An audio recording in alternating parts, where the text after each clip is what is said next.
Ok, alors dans cette vidéo, on va parler des conditions. C'est très pratique en programmation quand il y a un certain morceau de code qu'on ne veut pas réaliser tout le temps, mais qu'on veut réaliser si une certaine condition est vraie. Donc la syntaxe d'une condition, c'est ça. If condition.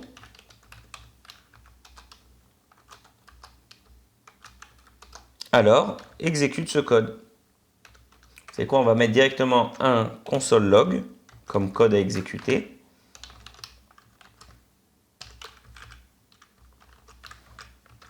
Et là, on va écrire exécute ce code.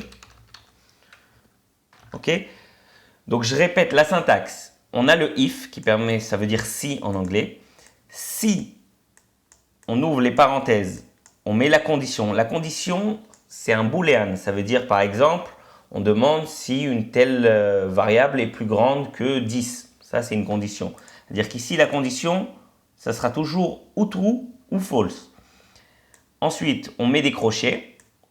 Et entre ces crochets, on écrit le code qu'on veut exécuter si la condition est bel et bien vraie.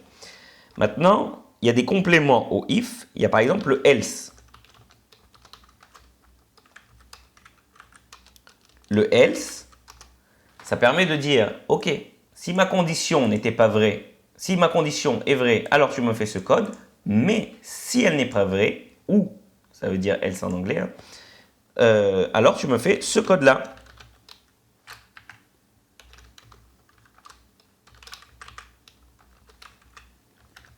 Alors, exécute ce code-là.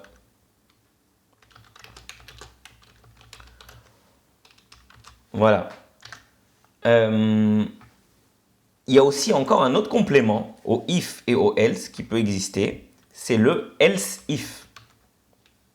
C'est-à-dire que si le if n'est pas vrai, mais je veux encore vérifier une autre condition, donc là j'écris condition numéro 2, donc condition 2,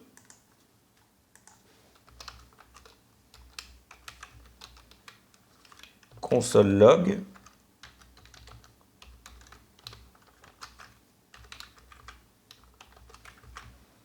alors là je vais expliquer un petit peu la condition, vous savez quoi, on va écrire condition 1 ici, la condition 1 n'est pas vraie, mais la 2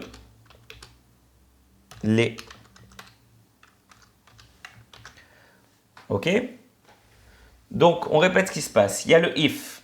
Déjà, la syntaxe de base pour chacune de ces trois parties, c'est qu'on met le morceau de code entre crochets. Et l'expression, elle est mise entre parenthèses. Ok? Donc, je vérifie if ma condition 1. Si c'est vrai, alors tu fais ce code.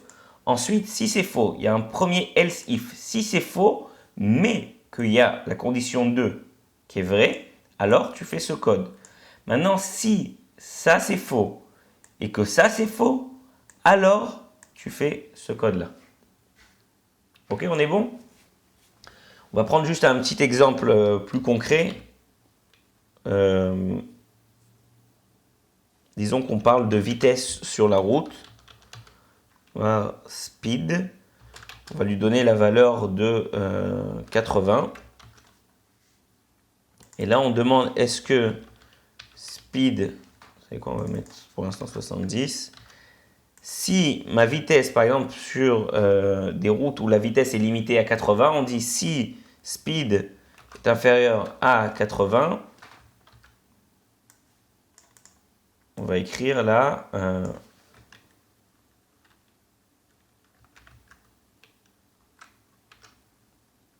tu roules à la bonne vitesse. Ok? Maintenant, si mon speed, on va dire qu'il est supérieur à 80,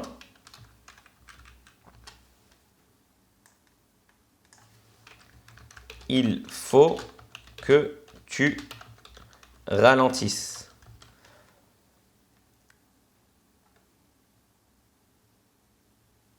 Non, on va faire comme ça. Si mon speed il est inférieur à 100,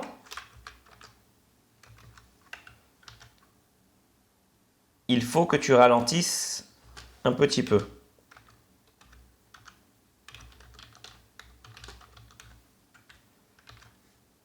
Et par contre, si mon speed, il est ni inférieur à 80, ni inférieur à 100, c'est-à-dire qu'en théorie, il est supérieur à 100, alors on va écrire tu roules beaucoup trop vite. C'est dangereux.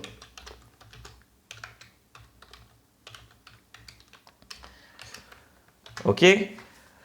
Donc, je répète. Par exemple, là, notre speed, on l'a mis à 70. Donc, d'après vous, quel morceau de code il va exécuter? Il me dit que je roule à la bonne vitesse. Bah oui, parce que mon speed, il est inférieur à 80. Donc, il rentre dans le if et il s'arrête là. Ok? Parce que je demande, est-ce que 70 est inférieur à 80? Oui, c'est vrai. Alors, il me dit, tu roules à la bonne vitesse. Maintenant, si mon speed, par exemple, il était à 90, alors il me dit, il faut que tu ralentisses un petit peu. Pourquoi? Mon premier if n'est pas vrai, mais mon deuxième else if, ma deuxième condition, oui, elle est vraie, donc il m'écrit ça. Maintenant, si je roule par exemple à 110, alors là il me dit, tu roules beaucoup trop vite. C'est dangereux.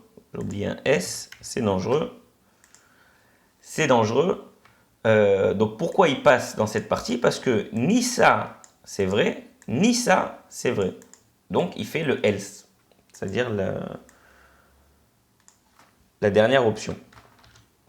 Donc voilà pour le if et les else. Juste de manière, j'aimerais vous montrer qu'on peut les imbriquer les uns dans les autres. Par exemple, si ma vitesse elle est à 80, elle est inférieure à 80, il me dit tu roules à la bonne vitesse, on va lui dire. Mais si if, on va mettre un autre if dans le if. Si speed il est inférieur par exemple à 50, on va lui dire console log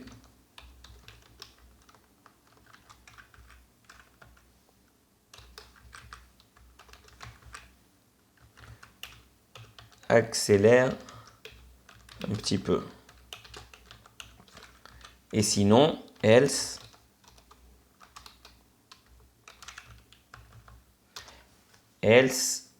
on va lui laisser tu roules à la bonne vitesse. Donc qu'est-ce qui se passe ici?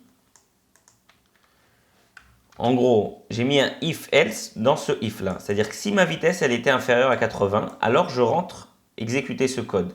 Et là je lui demande, attention, est-ce que ma vitesse elle est inférieure à 50? Si elle est inférieure à 50, alors accélère un petit peu. Sinon, tu roules à la bonne vitesse. C'est-à-dire que si tu roules entre 50 et 80, tu es à la bonne vitesse.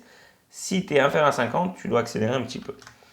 Donc, juste pour vous montrer, si j'avais écrit 70, il va me dire tu roules à la bonne vitesse. Mais si j'avais écrit mon speed est égal à 40, accélère un petit peu. Ok, donc voilà pour les if et les else. Il y a un autre élément dont j'aimerais vous parler au niveau des conditions, c'est le switch. Switch,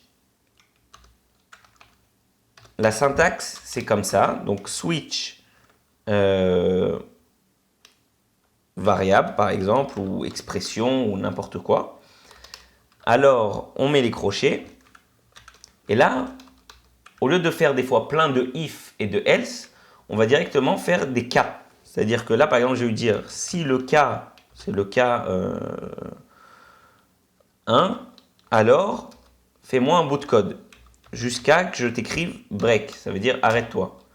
Ok, maintenant, si c'est le cas, vous savez quoi, on va prendre directement un exemple. Mais ce que je veux que vous reteniez, c'est la syntaxe. Donc d'abord, on va finir la syntaxe, break. Imaginez que comme ça, on peut en avoir plein. Il peut case 3, 4, 5, autant qu'on veut. Et à la fin, on finira par un default. Default qui permettra de dire, si ça a été aucun de ces cas là, alors tu me fais le code qui sera écrit dans le default.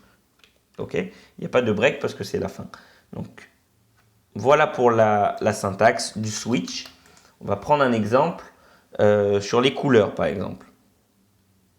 On va dire favorite color, la couleur préférée.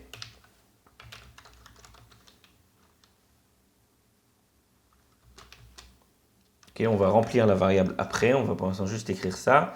Et là, je vais interroger cette favorite color. Donc, je lui demande d'abord le K1, est-ce que c'est blue, comme bleu? Et là, le code que je vais mettre, on va mettre un console log. Par exemple, waouh, le bleu, c'est trop beau.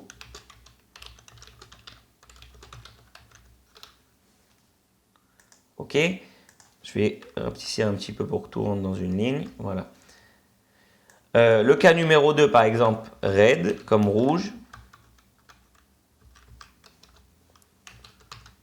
Console log.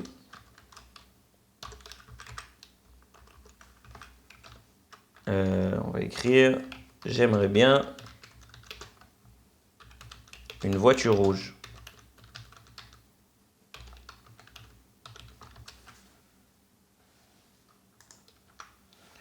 Ok. Bon, j'aurais pu continuer et mettre toutes les couleurs qui existent. C'est pas notre but.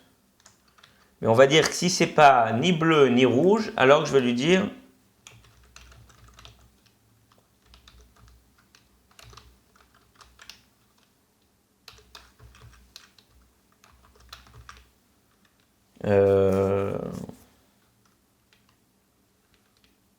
je ne connais pas ta couleur.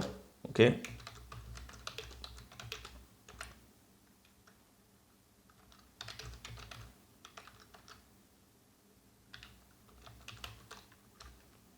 Donc je répète, qu'est-ce qui va se passer ici? Là, je vais donner une variable favorite color. Vous savez quoi? On va directement écrire au début blue.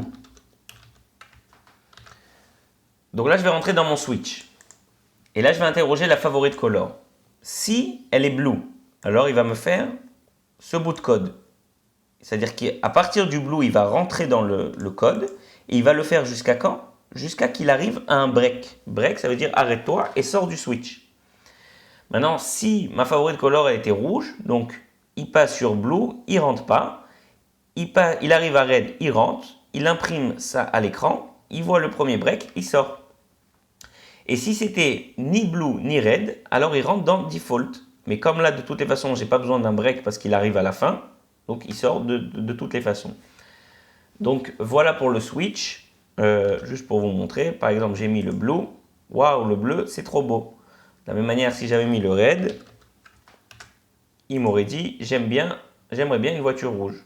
Et si je lui avais dit par exemple le yellow, comme jaune, dit je connais pas ta couleur. Ok.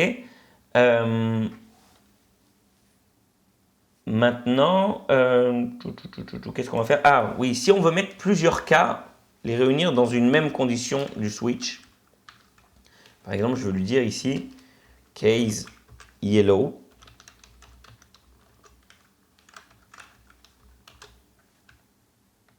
Voilà. Donc, qu'est-ce que je viens d'écrire là ici? J'ai écrit case yellow juste au-dessus de case blue. Donc, ça veut dire que ou si case yellow ou si case blue, alors tu me fais ce code. Parce que vous voyez bien qu'il n'y a pas de break entre le yellow et le blue. Ils sont directement liés. Donc, ou je rentre à partir de là, ou je rentre à partir de là. Mais le code qui sera exécuté, ça sera ça. Le bleu, vous savez quoi? On va écrire et le jaune. C'est trop beau. Waouh, le bleu et le jaune, c'est trop beau. Pourquoi? Alors que ma favorite color a été yellow. Donc il est rentré là et il a fait le code à partir de là jusqu'à qu'il rencontre le break. Donc voilà pour le switch.